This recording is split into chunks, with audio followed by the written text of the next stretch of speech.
Escape Pod, Episode 1056, Woolly, by Carrie Vaughan.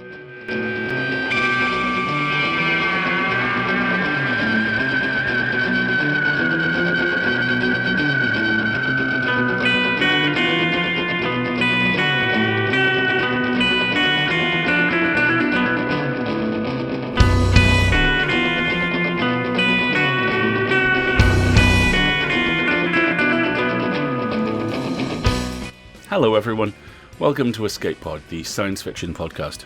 I'm Alistair, I'm your host this week, and this week's story comes to us from Carrie Vaughan.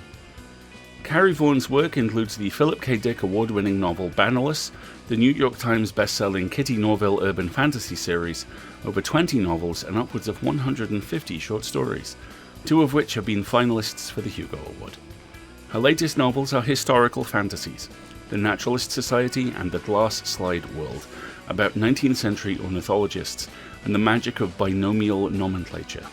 An Air Force brat, she survived her nomadic childhood and managed to put down roots in Boulder, Colorado. Visit her at carrievaughan.com. Your narrator this week is the amazing Sheree L. Stewart, an independent filmmaker and writer based in LA. She loves all things dark, from speculative SF to horror, and is the creator and head writer for the dystopian SF comedy series Good Morning Antioch, which was a 2023 Ignite Award finalist. A member of the HWA, she was featured as one of 2023's Black Women in Horror, and often lends her voice as a regular narrator to the excellent Nightlight horror podcast, Pseudopod, Escape Pod, and Cast of Wonders.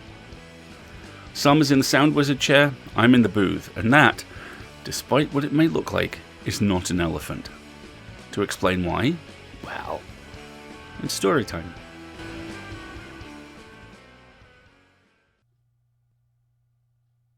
Woolly by Carrie Vaughan, narrated by Sheree L. Stewart. At 5 a.m., Joy got a call from the truck stop off the freeway east of the city. It wasn't the first time. Did it get dumped? Did it get loose from a truck? Joy asked. I don't know, the night manager answered, but it's digging around in the garbage and you better get here before Miles shows up and shoots it. Miles was the day manager. He'd shot the last mini Woolly they'd found digging in the garbage. Fortunately, the morning rush hadn't hit, so the expanse of asphalt around the rows of pumps was mostly empty. At the back of the building, a couple of truckers were standing aside, pointing their phones. That told her right where the commotion was. She retrieved a yardstick and a bag of cabbages from her van. She heard him before she saw him, banging on steel along with the squelch and thud of bags and boxes getting scattered. When she rounded the corner, she saw the mess for herself. The little guy had used his tusks and trunk to overturn the whole dumpster and was rooting through coffee grounds, diner muck, and other unmentionable things, probably poisoning itself. Hip high, he was covered in drooping gray hair, matted into tangles. Under his wrinkled skin, his ribs and shoulder blades were visible.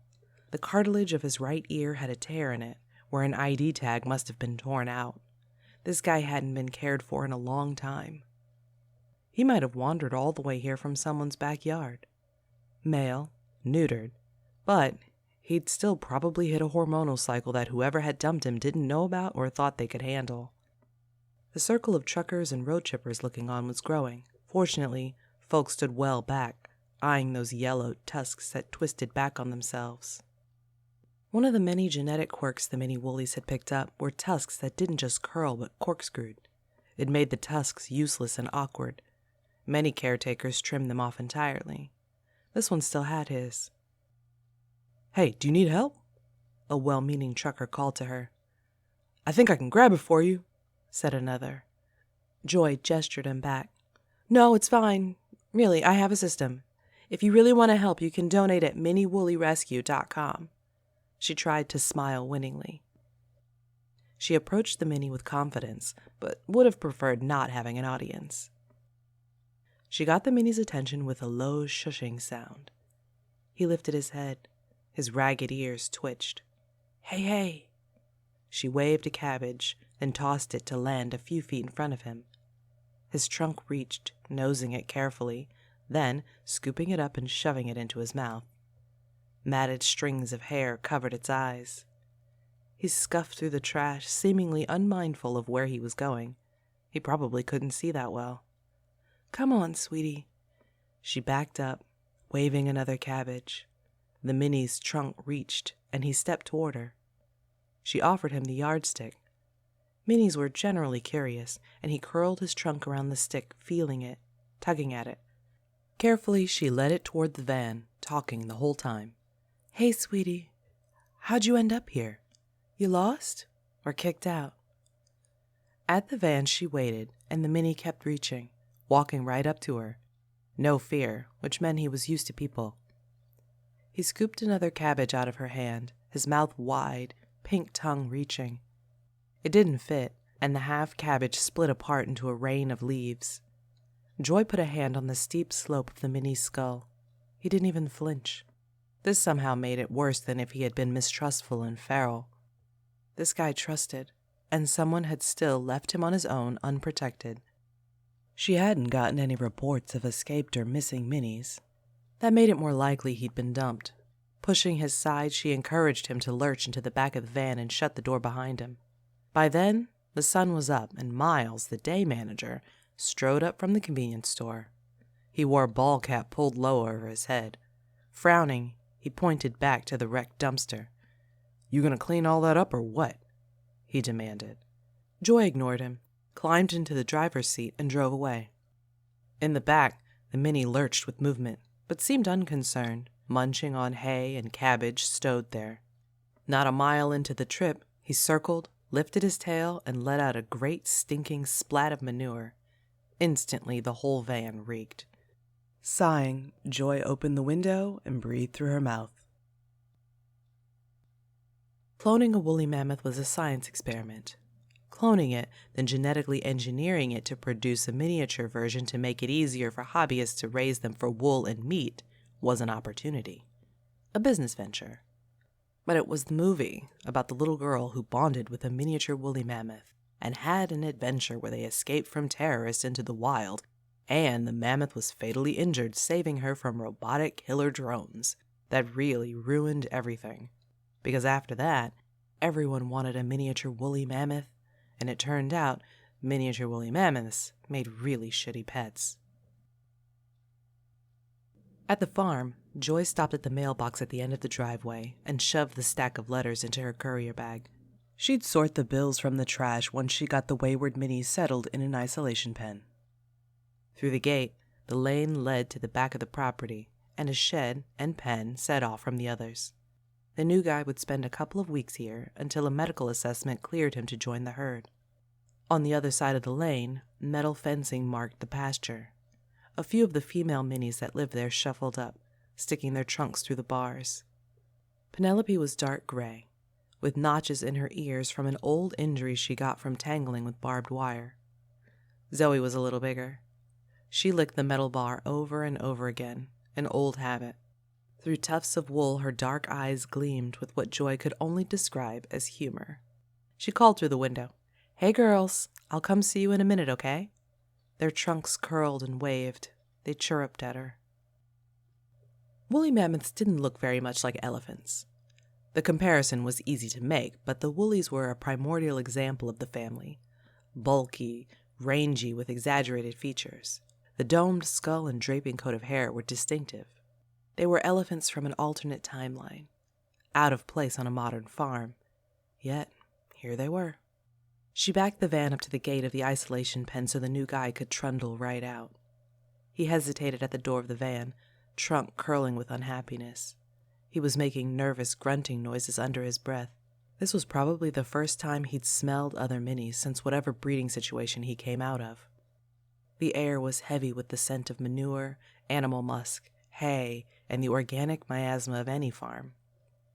Beyond the paddock lay a meadow with a pond, ducks, and a couple of emotional support goats. "Oh, I know, sweetie, but this is better than where you were, I promise." She grabbed the yardstick and offered it. He took a hold of it like it was a pacifier. She tugged back gently, and he followed the pressure, out of the van and into the pen.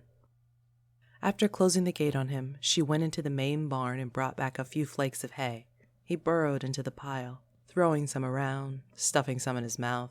He'd need to eat a lot of hay to get to his proper weight. She hung on the fence for a while doing a preliminary assessment until Ben, their vet, could get in to look at him.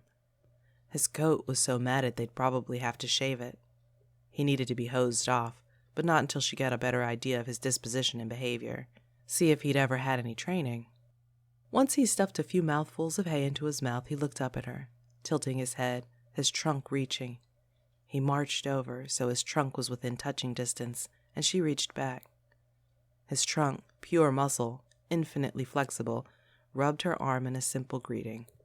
She'd have to check for a microchip and put out an announcement, get a DNA sample to try to figure out what lab lineage he came from.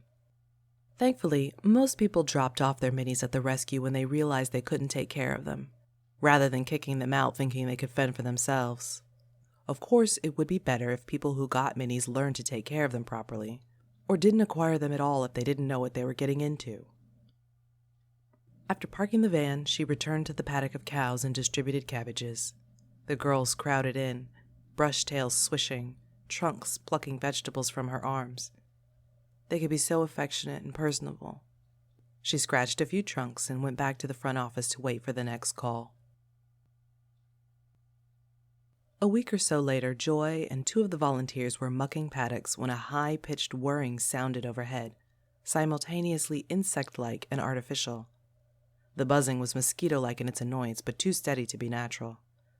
She shaded her eyes, searched, and there it was, a quad-engine drone the size of a dinner plate whirring overhead, hovering, cruising along the fence line, then zipping straight up a dozen or so feet. She had the distinct feeling that she and the drone were staring at one another. She resisted the urge to point a middle finger at it.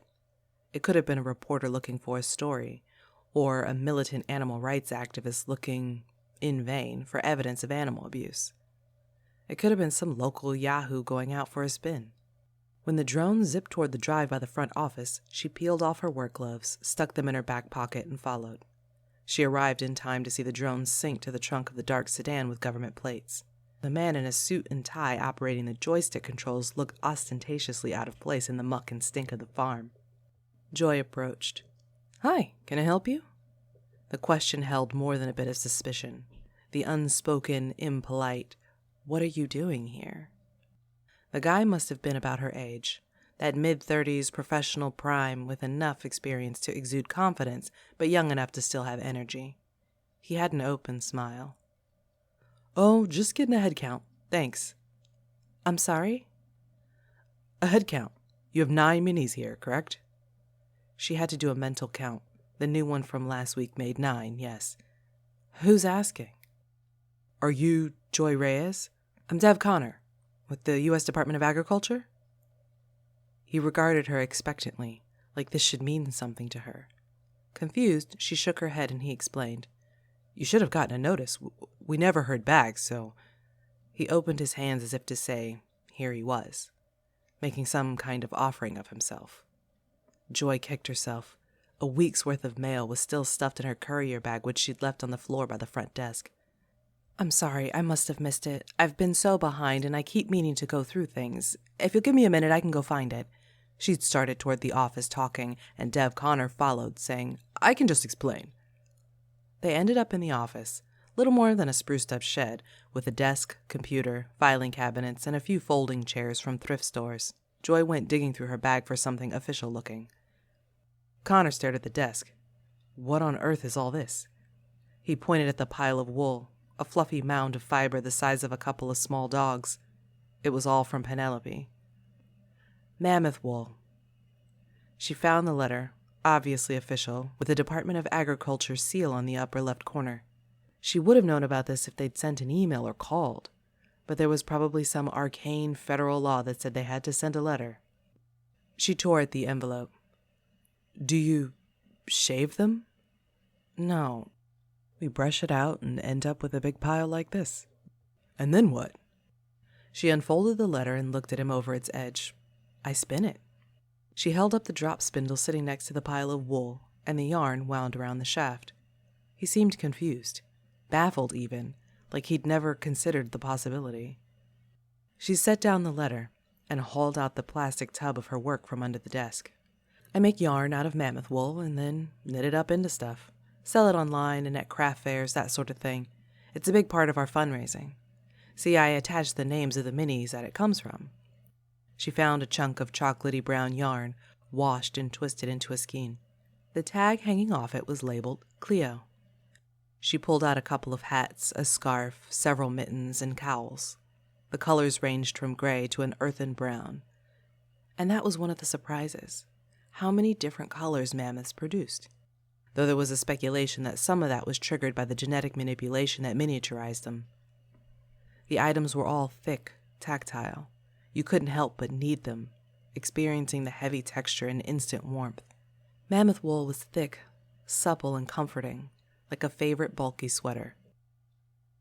Connor was doing this now, squeezing a set of gloves, petting the wool, slipping one on his hand. Whoa. You've never seen mammoth wool knitting? No, it's cozier than I expected. Next, he sniffed it. She wondered what smell he was expecting.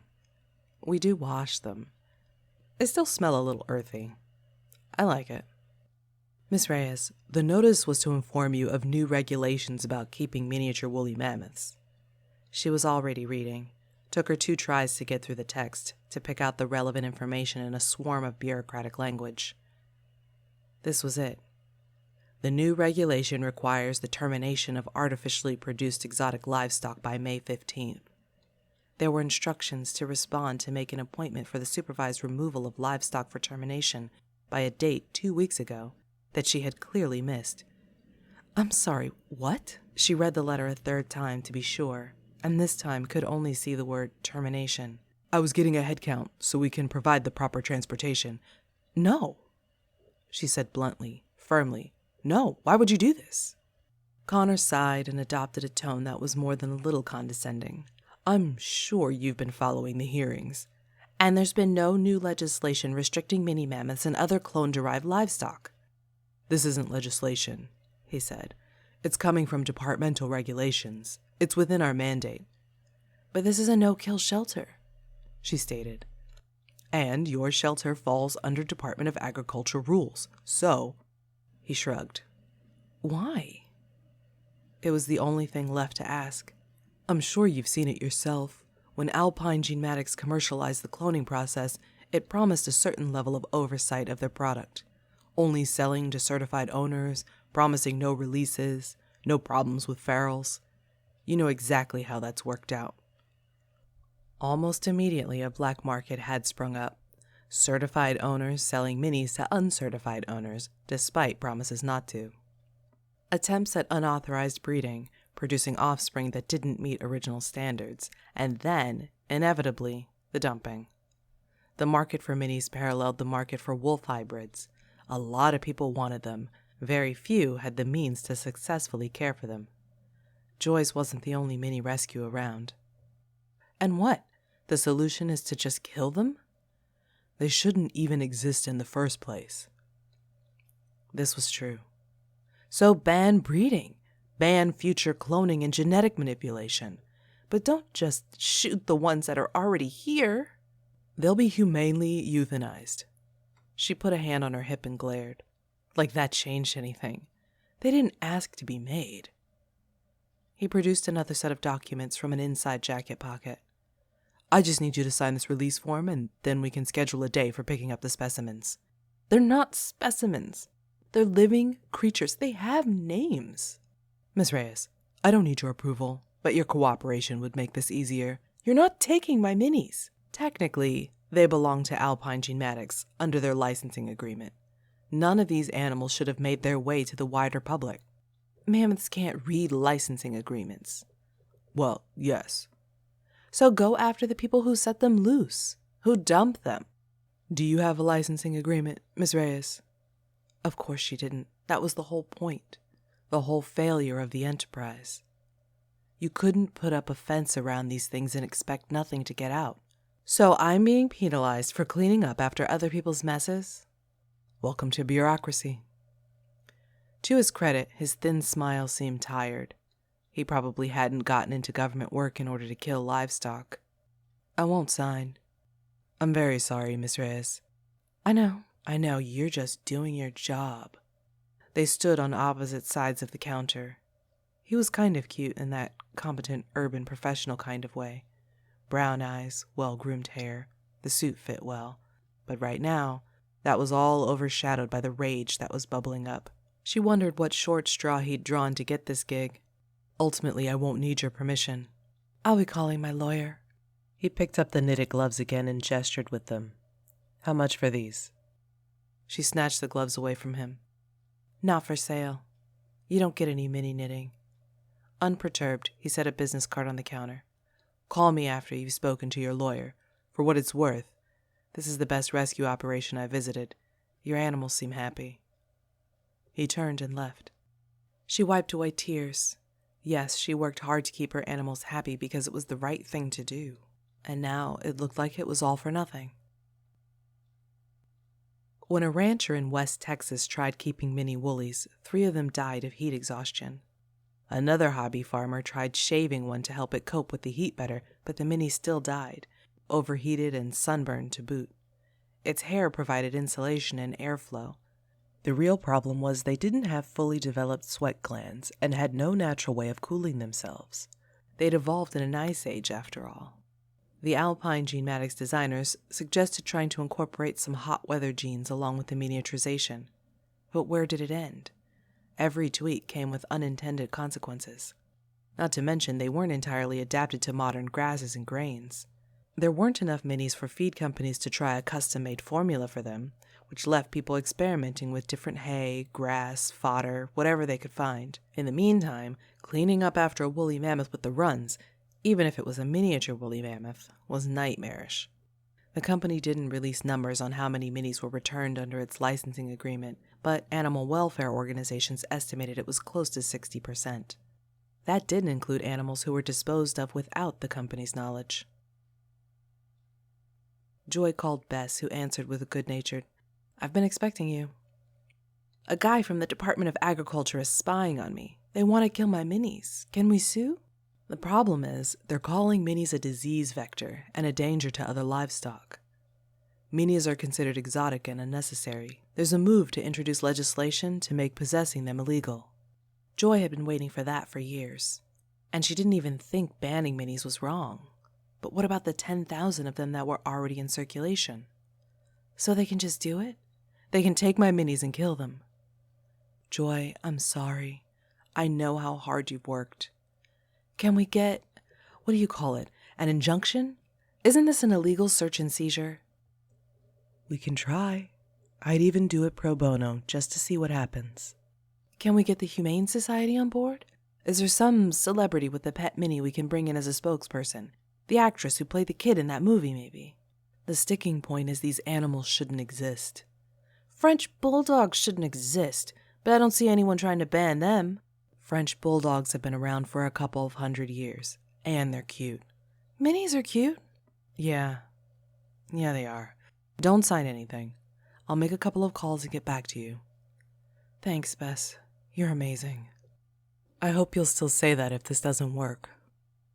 She'd be angry, but she was going to have to stop being angry about this at some point, wouldn't she? She was just trying to do something good. Joy had never seen the famous movie about the girl who bonded with the mini woolly mammoth who saved her life. At this point, she refused to see it on principle. Didn't matter how cute it was. Most of the mini mammoth scenes were CGI anyway. What got her obsessed was acquiring, from a friend of a friend, a skein of woolly mammoth yarn. A dusty gray color, dense and fuzzy. She almost didn't want to knit anything with it. She could just cuddle it and soak up its warmth. Eventually she knitted the fuzziest, snuggliest hat that kept her almost too warm in sub-zero winters in Missoula, Montana. She looked into getting more mammoth yarn, tried to find out about sustainability practices, and learned that mammoths, even the mini ones, were notoriously difficult to keep, maybe especially the mini ones. People expected full-size mammoths to be difficult and dangerous, needing lots of space and specialized care. But the minis were sold as being no more difficult than alpacas or Great Danes. This was a lie. She was drawn to them in spite of herself. She met her first mini at a wool show and was charmed by its personality, its friendly pushiness. It knew how to search pockets for treats. Then the dealer sidled over and suggested he knew a way she could get one of her own. Cheap, under the table. She hadn't known how to respond and just walked away. That was what got her into rescue. Genuine affection for the animals, outrage at the double dealing, and something of an apology for what had been done to them. Her volunteers had gone home, and she had a last little bit of work to do, so she went out to the paddocks to clear her head. The isolation paddock still needed to be mucked. The newly rescued male was pacing along the fence back and forth. Every couple of laps, he stopped for a mouthful of hay. Once he submerged his face in his water trough, blowing bubbles and swishing until half the water splashed out the sides, creating a sizable mud puddle. The behavior was unspeakably cute. When the first clone mammoths reached maturity, some scientists hoped they'd get new insight into the behaviors of the prehistoric animals. But in so many ways, they behaved like modern elephants. Was this because mammoths were like modern elephants, the way lions and house cats were similar? Or was it because enough elephant DNA had been added during the cloning process that these were effectively hybrids? When he saw her, the new Minnie lumbered over, trunk lifted in greeting. He leaned his whole body against the fence, raised his trunk, and tilted his head toward her. She scratched the bony hump there, and he leaned into the touch. He wasn't even going to be around long enough to get a name. It wasn't fair. But very little about animal rescue was ever fair. Goobler, she said impulsively. Your name is Goobler. How does that sound? He tapped her arm with his trunk and opened his mouth, begging for treats. Joy called an emergency meeting of the Flathead County Fiber Guild. The guild met in the back of Laney's yarn shop, setting up folding chairs in front of the fireplace. Usually the shop held classes here, everything from beginning crochet to steeking to color theory. Paisley, Laney's daughter who ran the shop now, brought out the electric kettle for making tea. The Fiber Guild was made up of the hardest of hardcore, the ones who taught classes, who dyed their own wool, and who took the hobby to the obvious extreme, getting right to the source and raising their own sheep, goats, alpacas, and angoras. When Joy arrived, maybe 20 people sat in a circle, half with spinning wheels out and whirling, and the rest with knitting needles, crochet hooks, and inkle looms. At first glance, they were an ordinary group, mostly women, but a couple of men joined in. Most were middle-aged or older. A few younger women chatted about pets and schools, not even watching their hands as they worked, turning wool into yarn and yarn into clothing. Everybody wore something knitted. Sweaters, vests, scarves, cowls, quality ranging from quaintly homemade to legitimately chic, just like the members. Paisley was wearing a pink cat hat. She'd made one for everybody back in 17. Joy marched to the middle of the circle and dropped a trash bag full of wool. Mary immediately opened the bag without invitation and started pawing through the mammoth hair, drawing out fibers, twisting them experimentally, studying them critically. "Oh my God, are you finally going to sell some of this?" Bruce asked, hands twitching. He would ask first before pawing into the bag of wool. "Do you think there's enough for a sweater? You spin on a spindle, right? How does it spin up on a wheel?" She'd sold mammoth wool items at the guild's annual sale for years, but she rarely brought wool or yarn because she didn't want the members getting ideas about keeping minis themselves. But this was an emergency. She said, "I need your help." Close to midnight, Joy backed the van up to Bruce's back pasture, 10 fenced-in acres of rolling grasses. His alpacas had the run of the place but weren't visible right now. They were probably gathered in one of the shelters across the way. Maybe they wouldn't notice a couple of interlopers. Bruce was waiting at the gate. She left the headlights on but shut off the engine and got out to open the back door. "You sure your herd will be okay with this?" she asked. "It'll be good for them." Bruce took his alpacas to fairs and festivals. Minis might not be the strangest thing they'd ever see. The 2 younger males trundled out of the van, hesitating. Their trunks were up, tasting the air. Their ears flapped nervously. Then they spotted the couple of bales of hay Bruce had put out for them. They shuffled over and dived in. Goobler lingered in the van, and Joy couldn't blame him. He'd had a busy couple of weeks and was probably tired of being shuttled back and forth without a clue about what would happen next. At least he put on some weight and filled out a bit. "Oh, he's a shy one," Bruce said. "I can usually convince them to move by getting them to hold on to one of these. You want to try? Just hold it out." She handed Bruce her yardstick, and Goobler grabbed onto the familiarity of it. Bruce coaxed him out, as patient as he was with his alpacas. "What's his name?" "Goobler," she said. "Really?" "Don't argue." "Yes, ma'am." Bruce scratched the hump on Goobler's head as he stepped cautiously onto the grass, and the Mini responded with a tap on his arm with his trunk. Bruce grinned. "You know I'm going to pull wool from him, right?" "If this keeps them safe for a little while longer, you're welcome to it." When the livestock trailers pulled up, Dev Connor followed in his dark sedan. Joy wasn't waiting to greet them. She watched from the main pen where she and Kai, one of her volunteers, were shoveling manure.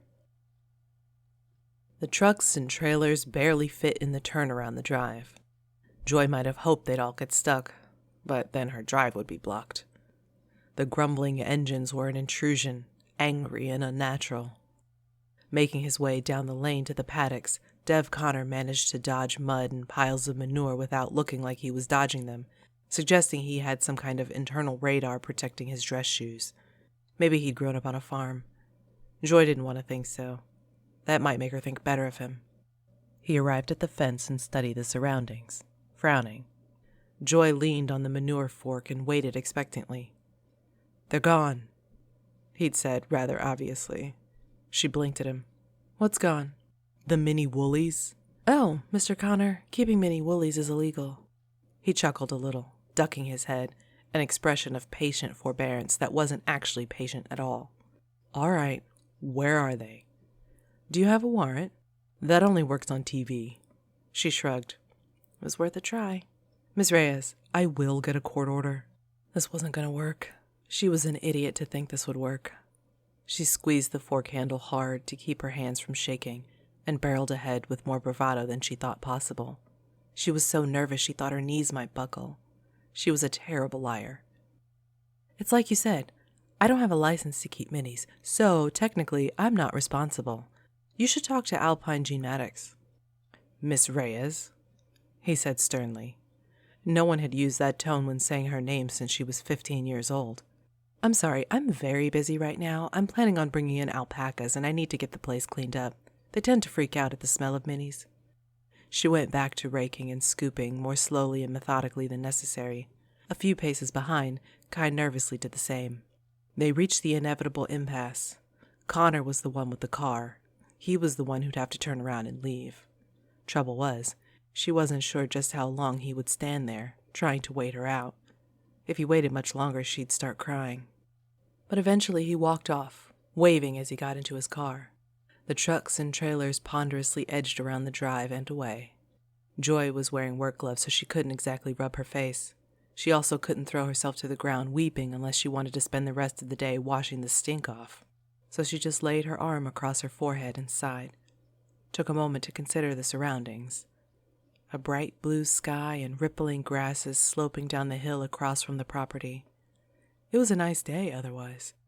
"Are you going to get into trouble?" Kai asked, gripping her shovel with both hands. "Oh, probably." Fines, lawsuits, jail time, she couldn't think that far ahead. Bess was calling every judge in the state to try to get an injunction. For now, they just needed to buy time. It likely wouldn't take Connor long to figure out what had happened. Minis might not be full-sized, but they still weren't exactly easy to hide, and she had given him a clue without meaning to. Bruce called her a week later. "Joy, I spotted a drone over the farm. It was only here a couple of minutes. I tried to follow it to the operator, but it got away from me." He wouldn't have been able to do anything even if he had found the operator. "Thanks for trying," she said. "Please don't do anything to get in trouble over this." She just about heard his shrug over the phone. "Can't think of anything else I'd rather get in trouble over." Miranda, also from the guild, called the next day. She'd also spotted drones. Joy figured in another couple of days the trucks would pull up to their places. Maybe she could stage a sit-in. Maybe she could throw her body across the road to keep the trucks from moving. That was when she'd get arrested, she figured. When Dev Connor sidled back to her farm in his sedan, she figured that was going to happen next. Did Department of Agriculture agents have the power to arrest people? She supposed she'd find out. She was raking out the isolation paddock when he strolled up, hands in his pockets, looking smug. She didn't want to talk to him. Still no minis here. Oh, I see that. No alpacas either. How's the cleanup coming along? Fine, she bit out. Been learning a lot about alpacas this past week. Surveying some local farms, you know. Here it came. It had been useless to even try. She was gonna throw up. Good fiber, he continued. Cozy yarn, you know. Yes, it is. I didn't realize there were different kinds of alpaca. You know, different varieties. Yeah. Really, there were only 2 breeds, the Wakaya and the Suri. Bruce and Miranda only had Wakaya, so she wasn't sure what he was talking about. Some of them have bigger ears, I found out. Shorter necks. And the fleece, she said flatly, comes in all kinds of colors. Mutations can be funny sometimes. Yes, exactly. He seemed to be trying to suppress a smile. But you get them together in the same herd, you can hardly tell them apart. Yeah, that was definitely a smile. She stared back. Was he serious? Was he actually saying this? She didn't know what to do. Did he expect her to thank him? No, he expected her to play along. We do love our alpacas around here, she said. I can see that. So I was wondering if I could buy that pair of alpaca wool gloves I saw the other day. The feds would just send someone else. Alpine Genetics would come after her next. Time. She just needed to buy time. Maybe she'd bought enough. I think I can do that for you. If you'll come up to the office.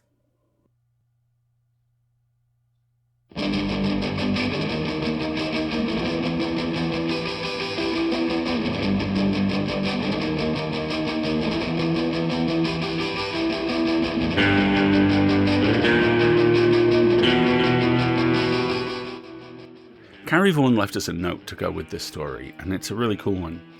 I spin fibre using a drop spindle and acquired some yak fibre to spin, thinking it's probably the closest we have to mammoth in our post-Ice Age world. Just try it.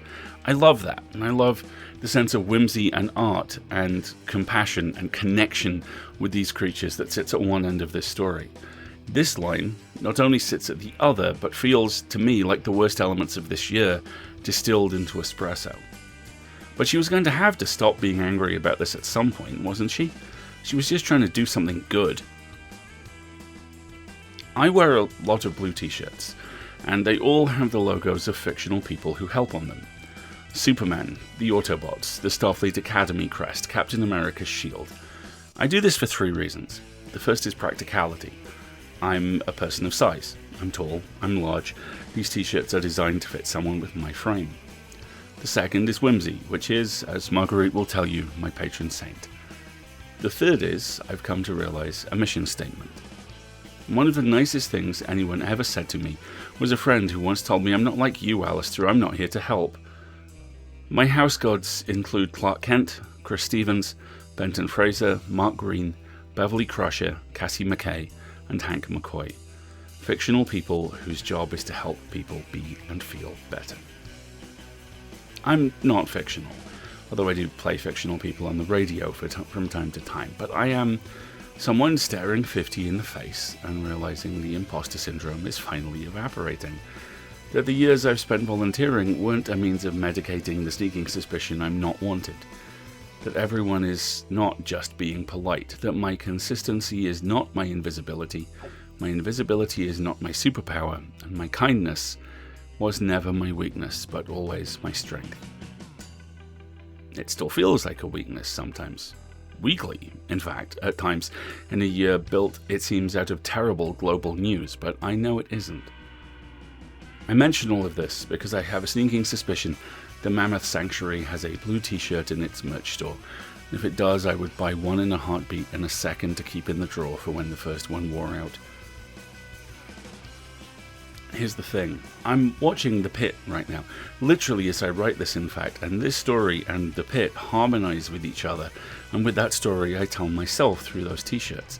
That true story, to borrow a line from my day job over at Pseudopod, and it's a true story that unites all three. There are good people in the world. People trying their best. People who are here to help. People who make some pretty kick-ass knitwear. But for all that, my favourite beat in this story is not the kindness shown to the minis or the benevolent conspiracy of hope. It is that final scene.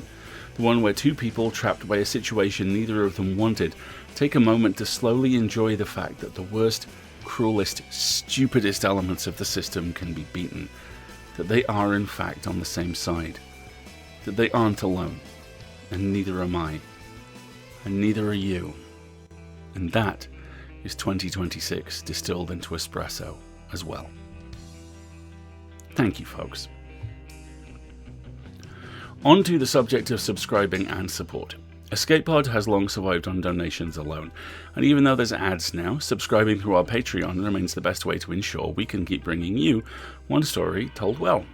And if you subscribe at the $7 tier, you can get rid of the ads all over again. So, if you would like to support what we and the rest of Escape Artists do, please join our Patreon at patreon.com/EA Podcasts through your browser to avoid paying the App Store fees. Prefer another method? Great, we have them. There are details for supporting us via Twitch, Amazon Prime, Ko-fi and PayPal on escapeartists.net, or you can reach out directly by email at donations@escapeartists.net with any questions, and someone will get back to you. The legal bit. EscapePod is part of the Escape Artists Foundation, a 501c3 non-profit, and this episode is distributed under the Creative Commons Attribution Non-Commercial No Derivatives 4.0 International License. That means you can share it, and please do. We really want you to, but you cannot sell it and you cannot change it. And if you want specifics, please check out creativecommons.org. Our music is, as always, by the thunderous Daikaiju. One last thing. EscapePod is proud to say that we have partnered with Sleep Phones to provide a special EscapePod branded set of headphones. Sleep phones are soft headphones that you can wear while you sleep. They're comfortable, they're slim. Think of them as headphones in a headband. So you put them on, you unplug, and you surround yourself in this beautiful sound experience that ensures that you don't disturb anybody and you yourself are not disturbed. Sleep phones were designed by a family doctor and provide wearable comfort that is literally music to your ears. And speaking of music to your ears, I will now say a sentence which will endear them to every one of the last 3 or 4 generations of human beings on the planet. They are available with both standard 3.5mm audio jacks and Bluetooth. They're easy to clean, they're comfortable, and now you can get them with our logo on the headband. We got a cool logo.